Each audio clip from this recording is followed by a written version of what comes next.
Hello and welcome to this video on consumer behavior. So in this video, we're going to look at two things. First of all, the assumption of rationality, and then secondly, why that assumption actually might be quite limited in economics. So in economics, when we're looking at demand and supply and markets, we always assume that people act rationally.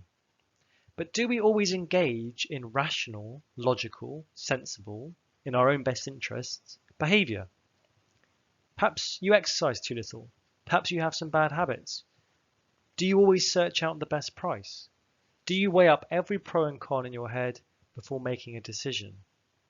Do all businesses look to maximize their profits? When we start to question it, we might see that not every single decision we take has a fully logical and rational basis. And typically we assume that when people are making decisions, they do so to maximize their own welfare, to make themselves as happy as they can. And for most of our year one microeconomics course, we assume that rational consumers wish to maximize their satisfaction, their welfare or their utility from consuming goods and services by correctly choosing how to spend their limited income. We also assume that producers and firms wish to maximize their profits by producing at the lowest costs and by producing goods and services that are desired by customers. We also assume that governments wish to improve the economic and social welfare of their citizens. And for most part, these are reasonable assumptions to make, but we might question whether they always apply in every circumstance. So let's now look at some of the limitations of this assumption of rationality.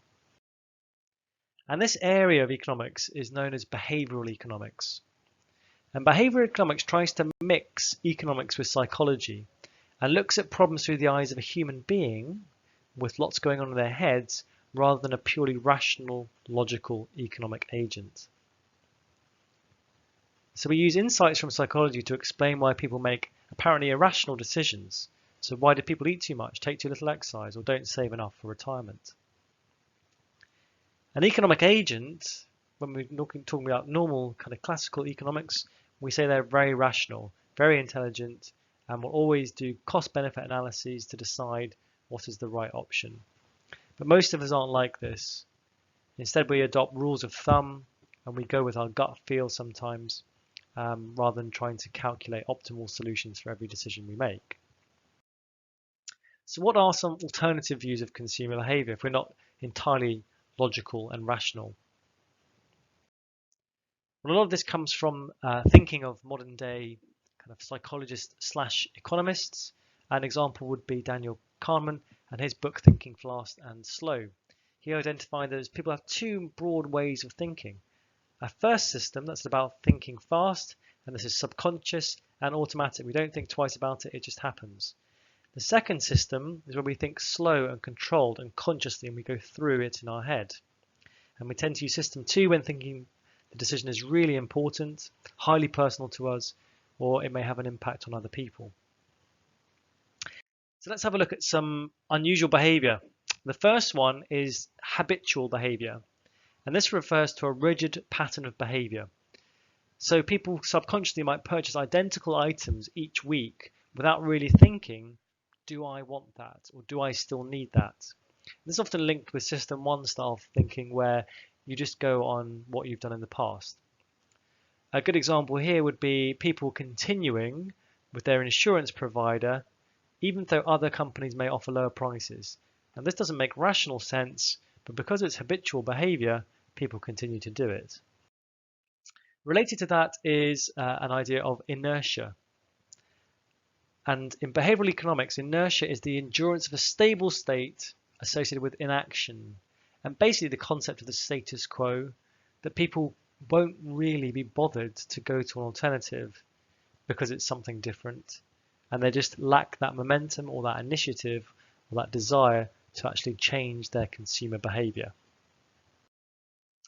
Our third one is other people and this concept of people following the herd.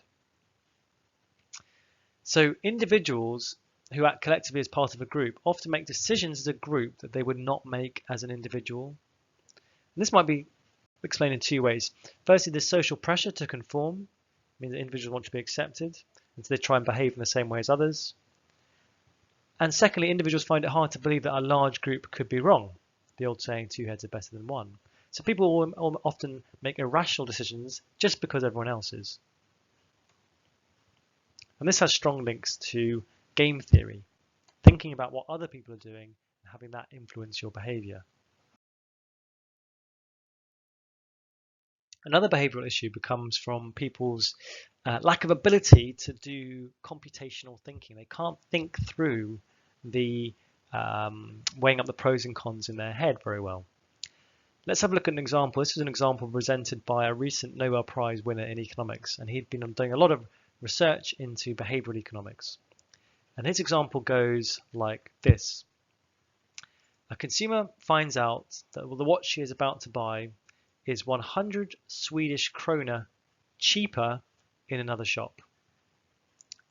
Now she chooses to go to the other shop if the watch costs 1,000 krona, but she won't do so if it costs 10,000 krona, even though the saving in krona is the same. The saving both times is 100 krona. Why would you do this? Well, the explanation he found is that the person here is focusing on the percentage saving rather than on the actual saving. And so here they are making a poor decision or a poor comparison. The saving both times is 100 krona because they're not thinking about it very well. They're doing poor computations in their head.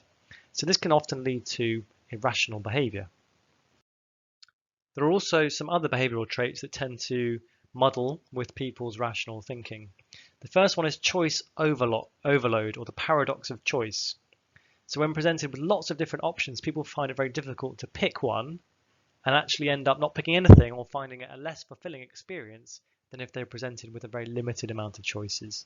Some supermarkets have decided to reduce their product lines quite significantly as a response to the growing market shares of other supermarkets that have far fewer choice for their customers, and customers tend to prefer choosing between 6, say, rather than 25 different types of ketchup. The second one is behavioral nudge. A good example here was a bike manufacturer, and you can see that on the right hand side, and they had a lot of problems with their bikes being shipped, and when they were shipping the bikes were getting damaged. Now what they did was they put an image of a TV on the side of the box. Still clearly is about bikes, but there's just this image of the TV. People who were handling the boxes felt they had to take a lot greater care in them, and that saw a huge reduction in the delivery damage. And that's nothing to do with the delivery people being rational. They should have been handling the boxes the same way, but this little image here gave them a nudge in terms of their behavior. The next one is priming. So for example, sometimes businesses can set you up to make a purchase. For example, some shops use fast tempo music to increase your heart rate to make you more likely to try and buy things. And the last one is scarcity bias. Things that we believe to be scarce, we unconsciously value more than things that we believe to be plentiful just because they are scarce. So when we see, oh, last hotel room, only one left at this price, we think, oh, it's very scarce, so I have to buy it. If we knew actually this wasn't true and there was plenty of hotel rooms, we wouldn't value it as highly. So in this video, we looked at the assumption of rationality and looked at why this might not always be the case, the field of behavioral economics. That's it. Thanks for listening.